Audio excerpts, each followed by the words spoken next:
You are playing tank wrong. And if you start doing what you're supposed to do on tank, it is so incredibly easy to climb the ranks. So we're going to break down everything that you need to do, what you're majorly messing up on, and how you can climb as quickly as possible. But if you want private coaching on your tank play, my Patreon private coaching links will be in the description down below. I've coached a ton of tanks to Masters and Grandmaster over the past 3 seasons, and you could be next, so go check it out.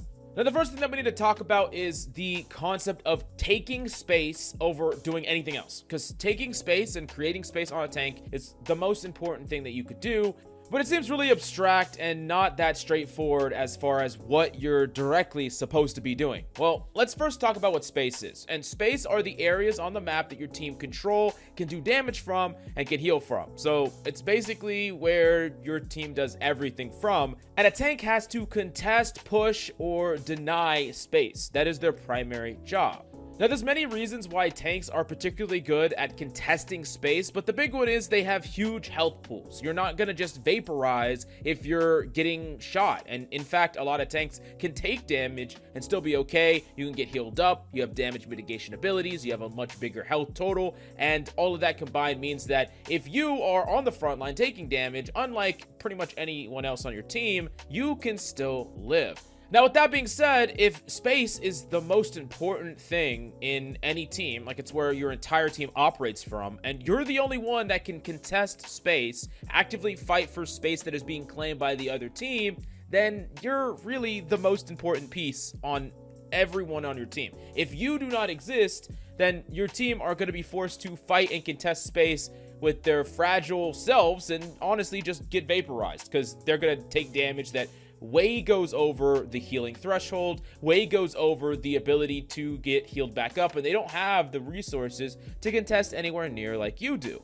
Now, this also puts a lot of responsibility on your shoulders. If there is a certain space that the enemy team occupies, let's say the high ground, and you as a tank walk low ground and never clear that high ground, then you force your team to either clear the high ground where they're way less likely to take that space because of all the reasons that we talked about. Tanks are way better at contesting space versus if you send your soldier up to counter their soldier or contest their soldier, it's a 50-50 whether or not your soldier makes it out. But if you as Ryan, Ramacha, Drunker Queen walk up there, that soldier on the enemy team just runs away because you demand that space. You command it, and that is super important. It's something that you need to make sure that you're doing, or else you're really doing only a part of your job, and you're leaving a lot of free value on the table.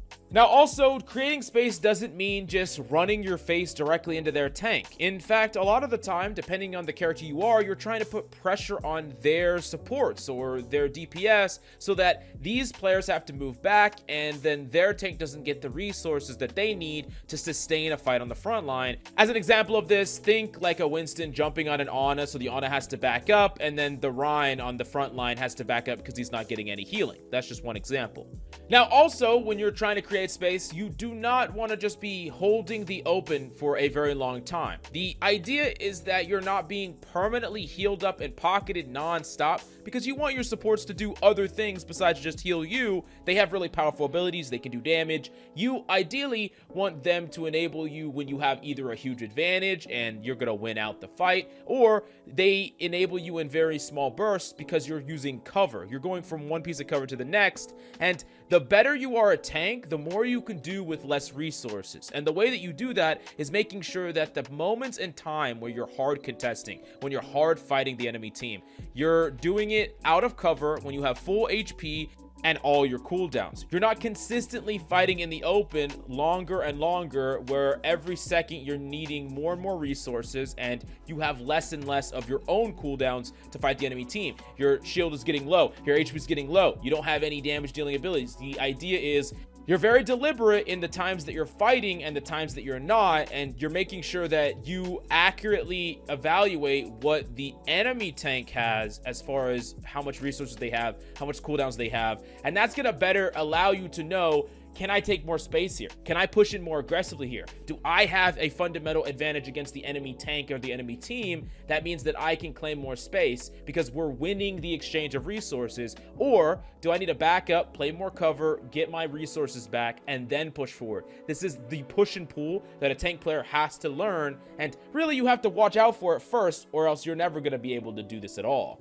Now, the next thing that you need to do on tank is enforce your will. Every single tank has a play style or something that they want to do, especially in ranked play, that's going to get you a lot of value. If you're a Winston, you want to jump a support and kill them. If you're a Junker Queen, you want to sometimes pivot away from the enemy tank and just start swinging on people, brawl people, kill people. If you're a Doomfist, you want to build up your power punch, go pick someone in the back line and get out. Understanding that, yes, you have jobs to create space. Yes, you have jobs to try to help your team and help them take areas on the map. You also are just a really, really strong threat on the battlefield that can go and do things yourself. And oftentimes, if there's an opportunity, you want to enforce your will onto the enemy team. You want to go for that play. You want to try to get kills yourself, because that's honestly one of the easiest ways to create space, is just to straight up kill people. Like, if you're a Winston and you jump an Ana and kill her, and then 2 enemies back to like run after you, and then you pop Primal, and now everyone's on you after you got a kill,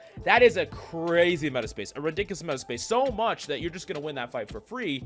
And oftentimes, having a will that you enforce, having a game plan that you enforce will create space as a subset to that. If you're a Junker Queen that pivots and goes and kills a DPS, that's creating space just as a subset of you going for a play. But you also have to understand that if you go for a play that doesn't work out, you could be giving up a lot of space to the enemy tank, allowing them to go do what they want to do and do it better. Because like we talked in the first category, one of your goals is to maintain space and help your team control space. And when you go for a play that relies on you to get a kill, and then you fail at it, or that play wasn't really a good play to go for, all of a sudden you didn't do one of your important jobs, and then you tried for a different job and then didn't do that either, so you just did nothing, and then your team's gonna lose.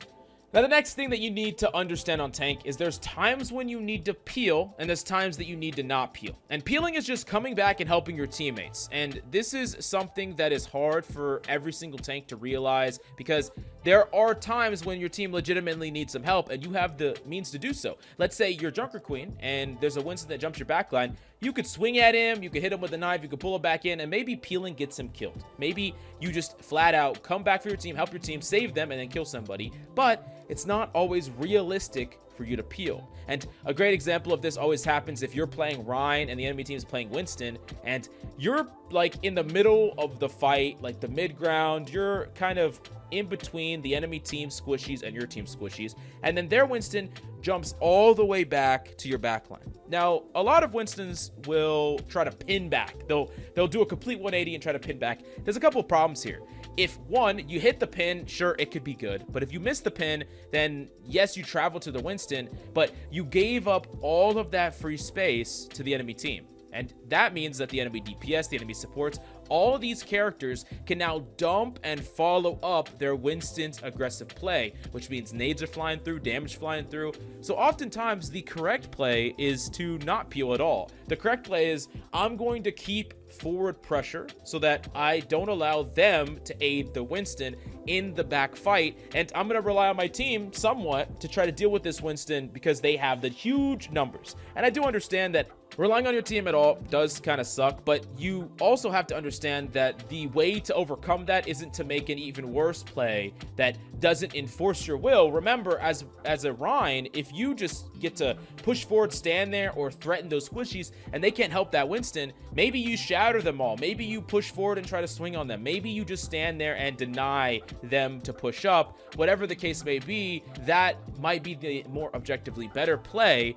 And in a lot of ways, we're just playing the odds here. Like, yes, your team might all fold to a single Winston, but realistically, that's not going to happen very reliably. And most of the time, you going back and trying to peel is going to get your team to lose the team fight. And yeah, it doesn't matter what you do there. You're just making the wrong play. And maybe your team deals with the Winston right away, but because you pin back, the enemy team trade out a whole bunch of kills, and yeah, you just threw that fight because you just had zero trust for anybody, and you're not playing the game properly.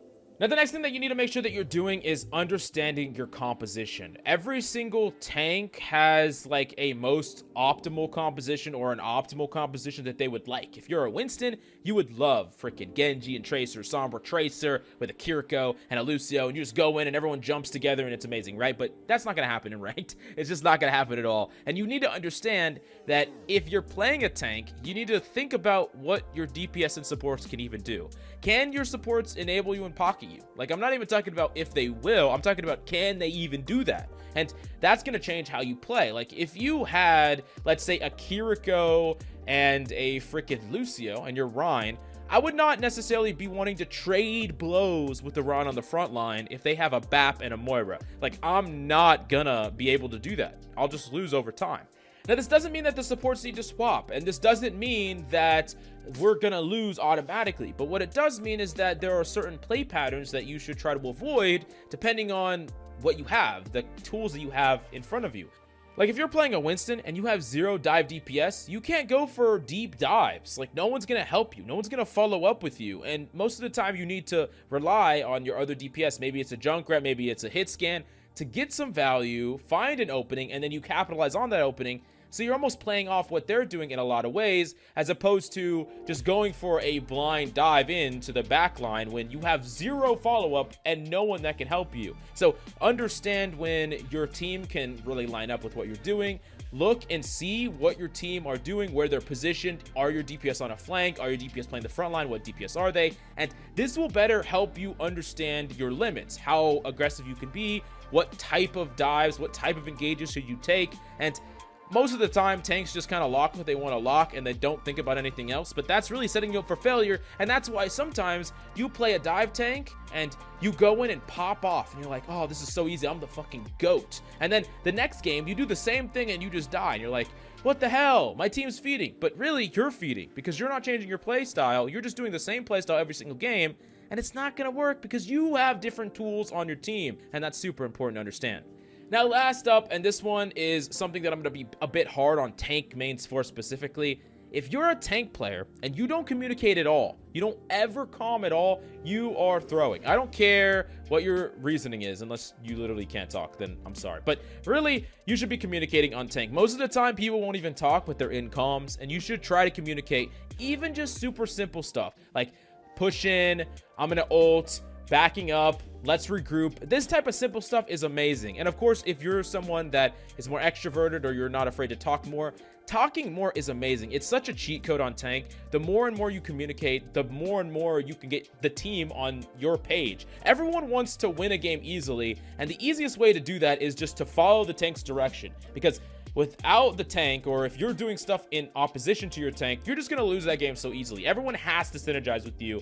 That's the only way to win. That's really the only way to win a game, unless they're like freaking killing 5 people every single fight. So understanding that your comms matter more than any other person's comms on the entire team. No one else matters. The only one that matters is you and your communication. So that's why, as a tank player, I'm going to tell you that you need to communicate. This is a role of communication. And if you're completely unwilling to communicate at all, then it's going to be pretty hard for you to climb on tank, and you're putting yourself and your team at a huge disadvantage unless you play a very select number of tanks. Namely, tanks, I think, like Doom and Wrecking Ball could be okay, even though they would be a lot better with communication still. It's more passable than all the other tanks on the roster, but even still, communicate. Even simple comms, so important, and will give you a huge leg up on your competition. But these are the 5 things that I think every single tank player needs to work on and do if you want to succeed. But if you want more privatized guidance, I just had a student that went all the way from gold to masters in like 3 weeks after my coaching. So you can check out my private coaching in the Patreon, and the links down below if you want to get some more guidance. And thank you so much for coming by, and I'll see you next time.